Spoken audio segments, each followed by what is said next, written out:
So, Mike, welcome to the Mal&Johnny Show. Welcome back to the Mal&Johnny Show. And what a year Thank it's you been. for having me. Well, what a year it's been for you and for your family as well. Now, tell us about Tommy, because we all went through that with you and your family, Tommy, getting COVID and getting it really badly. Well, thank you very much, first of all, for asking about him and for thinking of him all this time as well. Yeah, he did have an awful time. And to think that this time last year, I think he'd just come off the ventilator, and I got photographs, which I won't show you. They're just too distressing, and I find very upsetting to look at. You know, he's got the pipe up his nose, and he's got all this, a line going into his neck, and his voice was totally gone. And we were, what the nurses were doing then, we were doing FaceTime, but he couldn't speak, but he could see us, you know, his mum, Jane, and I. He could see us. And, of course, once he saw us, he just... and he couldn't cry. So it's just these face full of pain, but at the same time, full of hope. And but then he came out of hospital, guys. We picked him up, Jane and I, got him to the house, and it took 20 minutes to get him from the car to the front door. Okay. And we're talking about, say, without exaggeration, about 12 feet. That took 20 minutes, you know, with a Zimmer frame and me holding him, and he just didn't have the strength to stand. So we had to bring a chair out, and then he'd sit on the chair for a little while, then have another little 6 inches, and another chair for a little while. But anyway, that was last year, boys, and I'm proud to say, and I'm so grateful. And but Tom has made a remarkable recovery. He's not fully there. It's no good saying that he is, because he's not. But if I can put a percentage on it, he's 90% there. Fantastic. Tell me, which Mike, is massive. Did he have underlying problems because he's such a young guy, or was it just one of those things? Well, he has asthma. And I think that would be a possible underlying. But I mean, you know. But you know, the funny thing is, Johnny, since he was on that ventilator, when he came off it, right? Yeah. The doctors thought, well, oh, crikey, his lungs are better. So for him, the ventilator, although it's taking it out of him, and it does take a good year to get over one of those things, but it's got rid of his asthma. Oh, wow. And I have to say, every man and his dog was praying for that boy in the four corners of the world. So, you know, it's up to whoever's listening to this, watching this, with the power of prayer, but I truly believe in it. And there was people in South Africa, people in America, and, you know, and here he is, recovered, and no asthma. That's fantastic. You know what they say, too, that singers can probably... fight it better because they got good lung capacity. Yeah. So if, for instance, yourself, me, or anybody sings, you know, because we breathe properly, it probably is a help. I suppose. I don't know. I'm just surmising. Yeah, it could be, Johnny. But the answer to the question, boys, he's made a very good recovery. We were told to prepare for the worst. That was the worst phone call I've ever had in my life. Oh my God. But he's made it, and he's happy. Yeah. He's looking forward to getting back to work himself, whether that might be back at sea on the cruise ships, or will it be he's sent his stuff off to the Disney company, and you know, the lovely Craig Gallivan from Swansea, God bless you, mate. He sent us who to write to and everything. So great. Tom's back out there, you know. Well, it's funny. It is funny you mentioned that, because he followed you onto the cruise ships. Now, that was one of the reasons for asking you to join us today. Last week, Johnny was telling us about nearly being shot in Galveston and being on all these you know, ships going up and down and you know, going into Monte Carlo. When did you first go on the cruise ships, Mike? When did you go? I can tell you exactly, Mal. It was the 27th of August, 1982. I was living in Carmarthen with my parents. Yeah. I had never been to London in my life at this point. I'd never been to London, and I think I'd only ever been to Cardiff once or twice, you know. And I got myself. I said to my father, I said, Dad, there's a big story to how I got the interview, but that will take an hour to tell. As my father is brilliant at acting tough, if you know what I mean. He actually said, oh, the phone went a couple of days ago, somebody from the ferries. You're going to do the shows on the ferry boats. So anyway, of course, it was P&O Cruises, and they were in East London at the time, in Aldgate. Right. And so I said to him, Dad, I said, how do I get to Aldgate? And this was his reply. Well, Michael, all I can say is, if I was you, I'd get as far as Chiswick and ask. So I got as far as Chiswick. Turned right to the flyover. And I asked. And it was lucky for me, a cabbie, funny enough, an old boy there, he helped me. Yeah. And I managed to find where I was going. Anyway, I got the job. I passed the medical. There's a great routine with the medical, which I'm sure, Johnny, you've done a million times. Go on, what do you have to do? What do you have to do with the medical then? Go on. No, I can't. It's a bit naughty. Well, it's not really. No. I went to see the maritime doctor. He was a strange doctor. He asked me to hold him and cough. There you are. So anyway, having done that, I got the job quicker than I would have thought. Yeah. And it was time then to find out what ship, indeed, I would be joining at the age of 20 years old. So it comes through. I'm not going to join the Canberra. I'm not going to join the Sea Princess. Right. I'm going to join the Oriana, the original Oriana, the first Oriana. Built. I did that once. Of course you did. A big old ship that was, wasn't it? Well, she's not now. She was 42,000 tons. Right. Yeah. But she was a liner, a true liner. And she, at the time in 82, she was based in Sydney. Oh. And that's where she spent the rest of her life. But I flew out, and my father said to me, right, he said, you'll have to wear a collar and tie now, and don't go asking for beer now when you're up in the air. Have a gin and tonic. He said, you can't behave like that now when you're flying, you see. So I get to Terminal 3, which was quite kind of new then, I guess. And there I am in a blazer, a white shirt that was too tight, and this done up, and a tie, and then one of those pins that go through the collars, and that was screwed up. So I was... And then I looked around me and everybody was dressed in shell suits. Remember shell suits? Yeah, that's like that. So I get on the plane, economy, and I got 27 hours ahead of me. So I did have a few drinks on the way, of course I did. And I'm sat there, and the buzz, because the plane was more or less chartered by P&O, because it was a changeover of crew members. So I'm sat on the plane, and the word is going around going, oh, that must be one of the new officers, bridge officers. He must be... Everybody else they should have upgraded you then, put you first class. Well, I wish they had upgraded me. I'd never flown before. This is my first time, in the 27th of August, 1982. Never forget it. Anyway, it was one heck of a flight, as you can imagine, and I thought Sydney, Australia would never come. Mm-hmm. Well, it did eventually come, and a minibus picked me up and dropped me off outside a hotel in the King's Cross area of Sydney. Oh my gosh. Which of course is the red light area, which I don't know this, do I? I'm from Carmarthen, and I've just turned up. And, I think everybody's just been friendly. Everybody's just very friendly. Very friendly. Very friendly. And I arrived there, and all the crew were saying, oh, they put you up in that hotel, have they? I said, what do you mean? They said, oh, it's got a nickname amongst P&O. They call that the Royal Mosquito and Bedbug Hotel.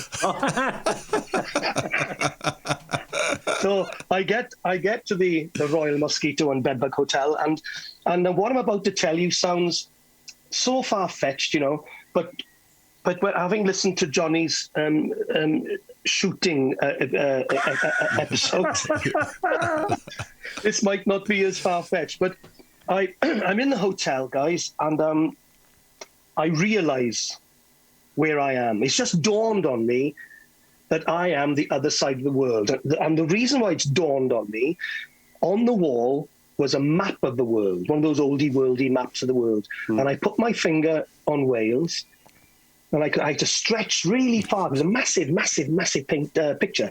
And then I put my finger on Sydney. I thought, I'm the other side of the world. I put the television on, and it's an old-fashioned telly where the picture didn't come straight away.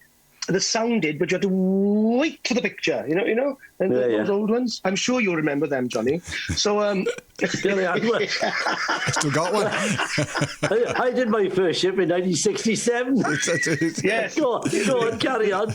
Where they didn't have tellies. They didn't have tellies. Go on. So the sound starts on the telly, and I kid you not, I am homesick. I realise I'm the other side of the world.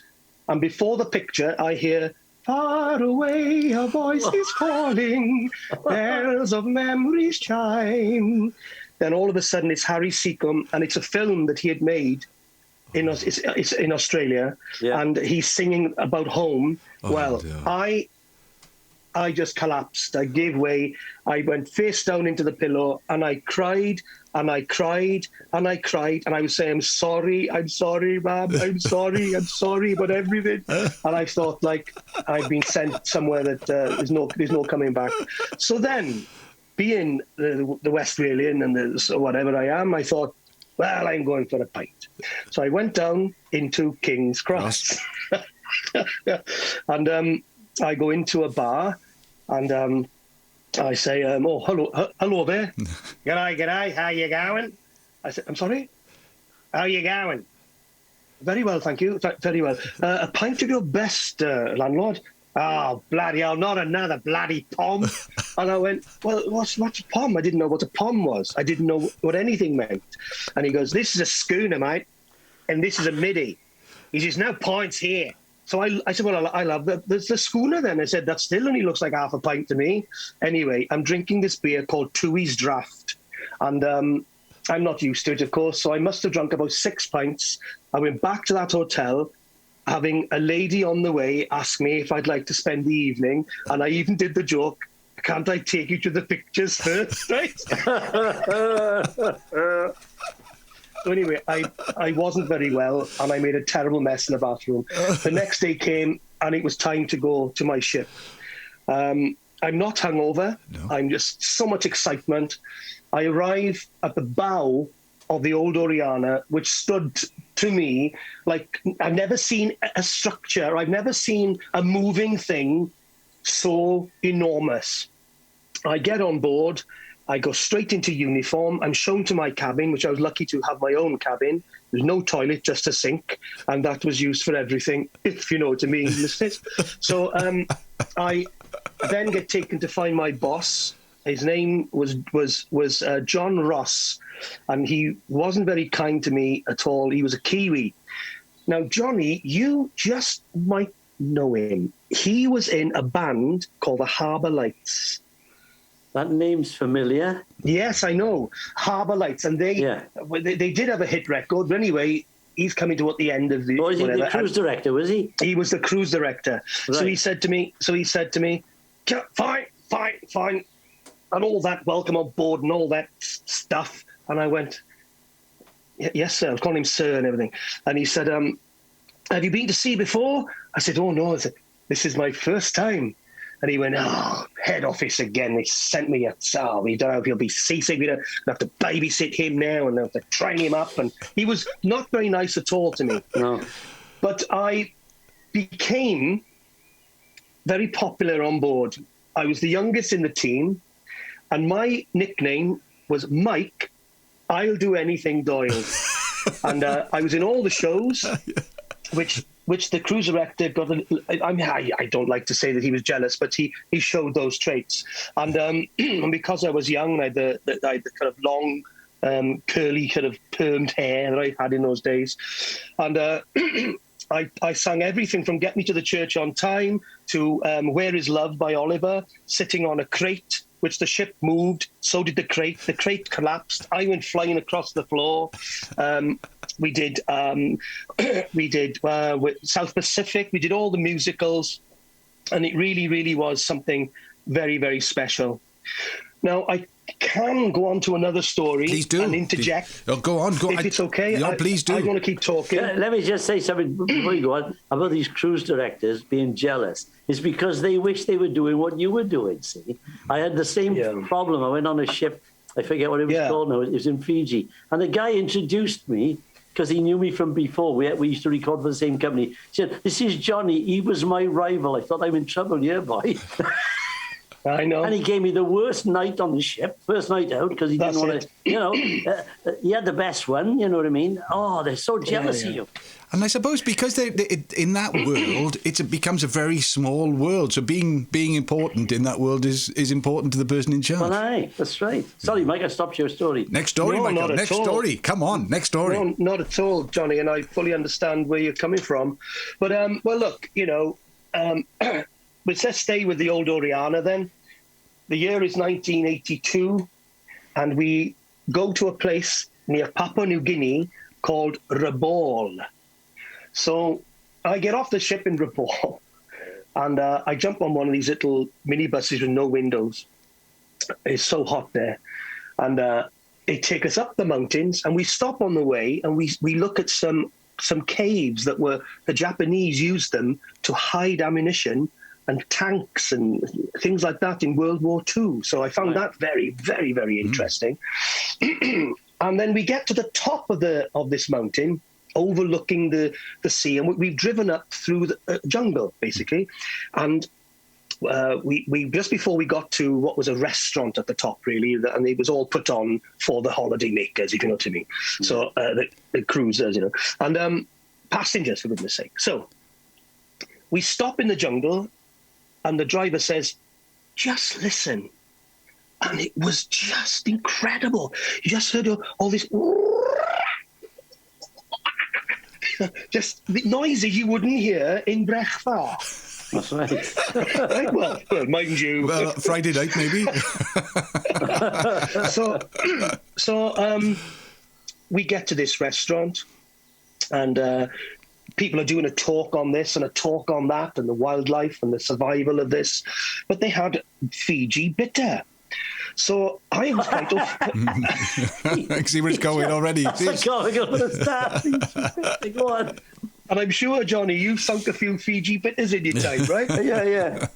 So I have a Fiji bitter, then I have another Fiji bitter, and I have this kind of local food that they put on, which was sensational. But I'd had far too much of this Fiji bitter, and the temperature in Fahrenheit is in the 90s, right? I can't begin to tell you, the humidity of it all was just enough to kill you, right? So I'm chatting away and laughing away, and then I kind of go for a nano nap in this. They had hammocks, and I thought, I'm going to try one of them. No. So, excuse me. So this woman comes up to me and says, "You've missed your bus." I said, "What? You've missed your bus? How are you getting down to the ship? All your passenger friends have gone." So, because I'm half cut and not thinking straight, because I've got the Fiji bitter in me, I just say, "Oh, I'll be fine, it's fine." So I start to walk down the path. I get so far, all the noises of the jungle, and I can hear, oh my God, please help me. Anyway, I'm so dehydrated, I pass out, and I fall into the camber of this road that's leading me down through the jungle. Next thing you know, I don't know how long I was out. Probably wasn't very long. I get something poking me in my chest. Not enough that it's hurting, but poking me. The sun is coming down through the leaves of the trees, and I see a man with tight knot hair like this, paint all over his face, white, only white. He was white on his black skin. He had like bones and stuff on him, and I looked at him and I said, "Please don't eat me. Please don't eat me. I was up there with a bill from the ship. My name's Mike Doyle from where? Oh, please don't eat me. I was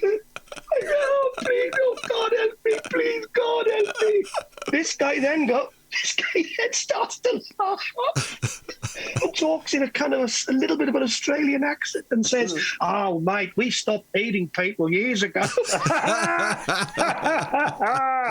Right? So he says, "Jump in, mate."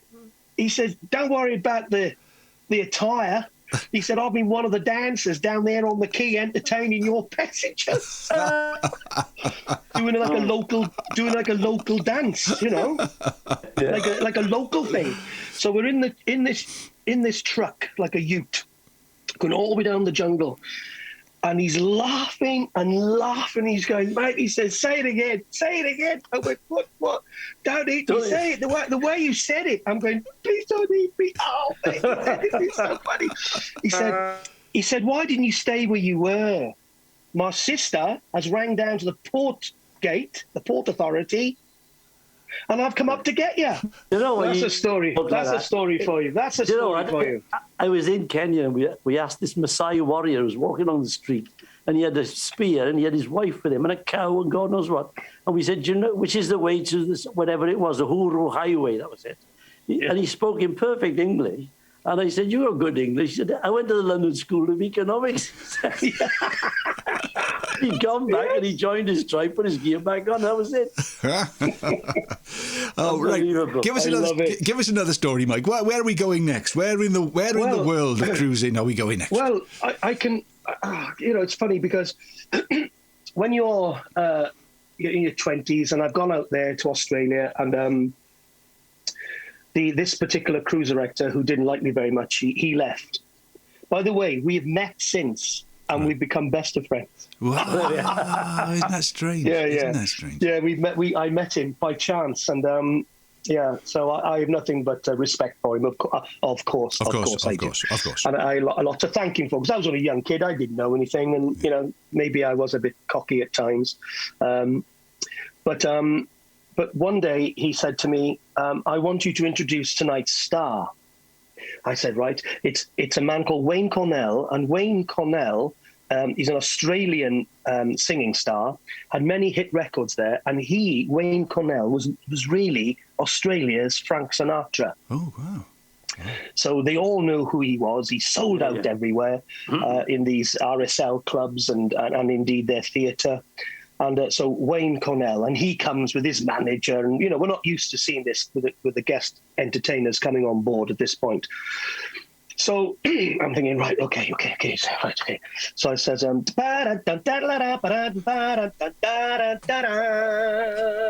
"Good evening, ladies and gentlemen. Welcome to the Plymouth Room, and it is indeed cabaret time. Tonight, his name is gone. The name has gone. I said, tonight we have an artist for you. Quite frankly, I don't know why I'm standing here. This man needs no introduction whatsoever." I then turn round to the band. I pretend that they've said something. Said, "So, ladies and gentlemen," sorry, what was that? So I turn my back and go, "What's his name? What's his name?" And the drummer goes, Mike, Mickey Mouse."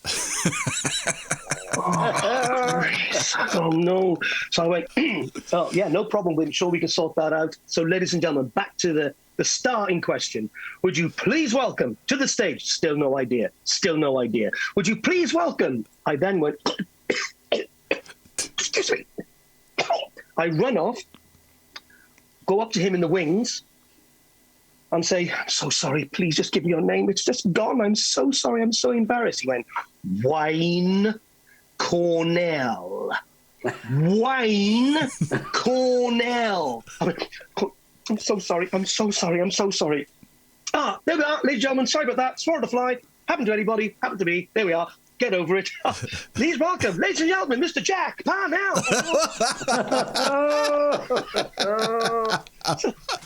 I saw Forsyth forget somebody's name on the Palladium once. Forget who it was, though. It happens to me every day, boys. That's how did he take it? How did he take it? Well, Mike? There's more to it, you see. So I then have to do the big apologies afterwards, and that was that. I mean, I was only a young kid, and he was indeed a big star. And so years go by, maybe 20 years go by, and I am back in Sydney, and I've gone over there not to join a ship this time, but to do a mini tour of Welsh expats. It was over St. David's Day. Right. So I did the Gymanfa at the chapel, and ABC, which is their BBC, covered it, which of course you know. And then I did 2 nights at the Robert Blackwood Memorial Hall in Melbourne, and then I did something else somewhere else. Right. I go to see a lady that I once knew called Sylvia Ray, and her husband was the fixer for the only big band in Australia. That's how bad it's got there, all that's gone. Like, so yeah. I go to see him, and I remember Sylvia from the ships. And I was going, Sylvia, I haven't seen you for 20-odd years. Oh, I know, darling, I know. Go and sit by the pool. And I'm going, yeah, wow, how lovely and what a nice lifestyle. And blah, blah, blah. She goes, I'll just go and get that. Hello? Oh, no, Wayne, stop it. Stop it, Wayne. No, Wayne Cornell, you will not speak like that to me. I went, so I go up to her. She's on the phone, and I'm going, excuse me. She's going, just 1 minute, darling, 1 minute. I'm going, oh, let me. I said, Wayne Cornell, I know him. Please let me speak to him. So she says, I've got somebody going frantic here. He wants to speak to you. And I went, Wayne Cornell? He went, yes. I said, well, are you Jack Parnell? And he went, oh, my God. Mike, I have dined out on this story for 20 years. So I had only just done the Royal Variety performance, and it was being shown just 2 nights. I know prior to 2 nights from this phone call, it was on telly in Australia. So, and he said, "My goodness me," he said, when you sang Nessun Dorma for the Queen on the Royal Variety performance, I was telling my wife and I was telling my kids, that's the guy who called me Jack Parnell, and here you are calling me. But what I loved about that story, guys, was he said that he dined out on that story for 20 years. Isn't that amazing? Isn't that amazing? Right, we're really nearly running out of time on this particular Zoom call, boys. We're nearly running out of time. So we've probably got time for one more story, Mike. But I got a feeling, Johnny, that this isn't the end at all. Do you? We got plenty of stories, man. I mean, funny enough, we've had a parallel life. Yeah. We've both worked shifts. We've both done the West End. We've both done the working men's clubs, the nightclubs. Yeah. Did you do the RSL clubs and the league clubs in Australia? Yeah, I did. I did Rooty Hill. I think your photograph's still on the wall in Rooty Hill. Did you do Parramatta? Parramatta. Yeah, and I also did the Bourbon and Beefsteak pub in the Cross, and your photograph is up there next to Max Boyce. So I put my photograph right above yours and above Max, and I rang Max and told him, Max, right? He got little Stuart Littlewood to ring the Bourbon and Beefsteak to swap them around. It's not a competition, boys. It's not a competition. And you know what? That's the big joke between me and Max. Of course, it's all for fun. Yeah. And I said, I can't believe you did that. He said, you told me you were there for 2 weeks in Sydney, so I thought you're bound to go back in and see it. And then I thought. And then I did. I said, someone's changed my photograph round. Said, oh, yeah, we had a phone call from Max Boyce's manager. That's great. But I have got a great story that, look, I've missed the ship. I've missed the ship in Montego Bay. That's a massive story. I'm writing a book at the moment, and these stories are all going in my book. But I won't tell you the miss the ship story. That's just another. I'll have to come back on just for that story. Fantastic. But we amongst us entertainers that go on the cruise ships, we came up with a saying called Bono, and Bono means, let's say for argument's sake, Mal, you've just performed, right, and you've stormed it, and Johnny is standing next to you whilst you're in a bar. Yeah. So someone would say, "Oh, Mal Pope, you were amazing tonight. Oh, what a show." Oh, thank you very much. Very kind. Thank you very much. Yeah. Yes. Then they might turn to the other entertainer and go, "Yeah, you too." See, so right. Yeah. So then that means you've been bonoed, right? Bonoed. because they've said you too, right? So the big joke is, oh, you were great tonight. You were great tonight. They say nothing to the other artist. And the other artist says, not even a Bono. I didn't even get a Bono. So I'm at Madrid airport, and I'm either coming home or I'm going to, and I'm there at the check-in desks and everything. And it's like a manic. I don't know if you've ever been there. It's a manic airport. It's it's nuts, the big train that takes you between the two massive terminals that you can walk miles. You lose 2 stone just going to the next gate. So I look back and I see a great big group of people walking very, very fast. And there were some security guards walking, 2 at the back, 2 at the front, and it's Bono. It's Bono. So he is going to an area that they had roped off.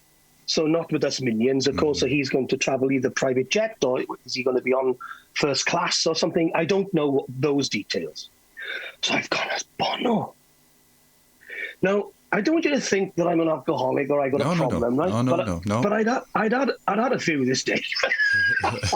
So I run over like a child to the check-in area. Bono is standing about 10 to 12 feet away from the check-in area. I say to the check-in girl, I'd just like to say, sorry to interrupt, I'd just like to say, you're doing an absolute fantastic job. I said, I take my hat off to you wonderful people who work at airports. And I just want to say, so many people are quick to complain. I just say thank you. And what a wonderful job you're doing. I turned around to Bono himself. I went, you too. Hang on. Yeah. Bono just did this.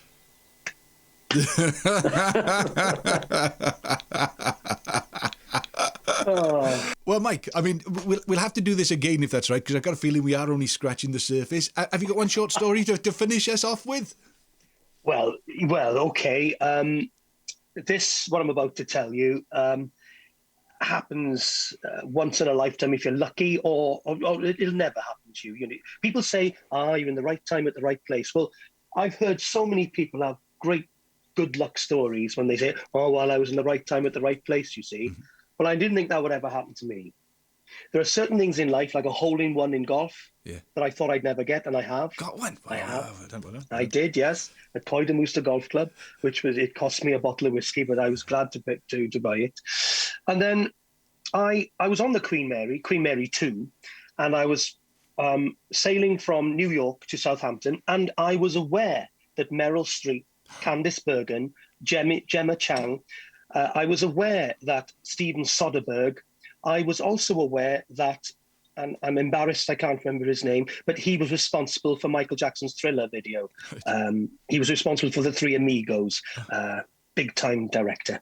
It'll jump out now any minute. So I'm aware this is happening, and I'm aware that they're filming a movie with Meryl Streep and a host of famous actors, and we had to sign something just in case you were in a shot or something like that, Mm-hmm. And it was mainly filmed throughout the night when everybody was sleeping, to be honest. So, I do my show, and this director who did the Michael Jackson Thriller saw my show. And then I did a talk. I do a daytime talk, basically telling stories like I am with you now in front of 1,100 people in a beautiful theatre. And he comes to that. Well, I don't know who he is. I don't know why he's come. I don't even know he's there until this happens. Oh, my goodness. You were great. Oh, wow. He said, I need to introduce you to Steven Soderbergh. I have no idea who Steven Soderbergh is. And he did. There's a list of films. I'm not prepared. Sex, Lies, and Videotape was one of them, wasn't it? Yeah, and he did the Miss Congeniality. He did that one. So I go and meet this director in Sir Samuel's coffee bar on the Queen Mary 2. Nice. And it transpires that they needed an actor to play the part of Marie Dix who is a millionaire, and he's made his money out of shoestrings. And then Candice Bergen, who is a guest of Meryl Streep, has come on as her partner, as a guest, and she's looking for a man. So they showed me the script. They said, you know, are you up to this? I said, are you serious? Have you done anything before? And the only thing I'd done recently, I did the Christmas special of Stella, right? I did a little cameo in Stella playing the Sting character. That was the last thing I did, right? So, and I said, well, yes, I can. I learned that script in a day. I all through my sleeping, all the rest of it. And then they said, right, we're going to film your bit, Mike, on Wednesday at 11 p.m. in the Champagne Bar. You're sat at the bar, and Candice Bergen will join, and she'll be chatting you up, and you'll be telling her all about making your millions and that you've been secretly selling shoestrings around the ship. Okay, this is a comedy, right? So, okay, no problem. So this is now Monday. So I'm down the officer's wardroom, having a slurp with the cruise director, and the phone rings. Oh, is Mike there? Mike Doyle. Yes, he's sat here. Tell him to get up to the Champagne now. They've changed their mind. Candice Bergen wants to do it now. So I thought, what? I've had 3 pints. Everything revolves around me having a pint, isn't it? So I race up there. This girl comes along, and she goes, yeah, blue blazer, simple open neck shirt, dark trousers, yeah, pants. Yeah, great. Along comes Candice Bergen, and I meet her, and then she says, I like to do things in one take if we can. No pressure. And I said, oh, absolutely, not a problem at all. Of course, I'd had 3 beers, didn't I? So I was, hey. I did it in one take, and the movie is out. It's called Let Them All Talk. It's in America at the moment on HBO Max, and it's coming over to Netflix this year. Fantastic. And I'm in the film. With my name at the end going, Murray Dix, Mike Doyle. Isn't that fantastic? Yes. Well, right place, right time. Well, look, yes. We got to leave it there. Will you come back, Mike? Yeah. Will you come back and do some more stories? Would that be all right? I'd be delighted, absolutely. Thank you, Mal, and thank you, Johnny, as well. Yeah. Thank you very much. Great to see you again, Mike. We normally finish it in a special way, Mike, but I feel today we should finish it slightly different. So, Johnny Tudor, I thought you were fantastic today. You were brilliant. Wonderful. Were excellent. Mike, you too. I've just been Bono. You've been Bono. See you, boys. I've just been Bono. See you soon. Thanks. Ta-da, shipmate.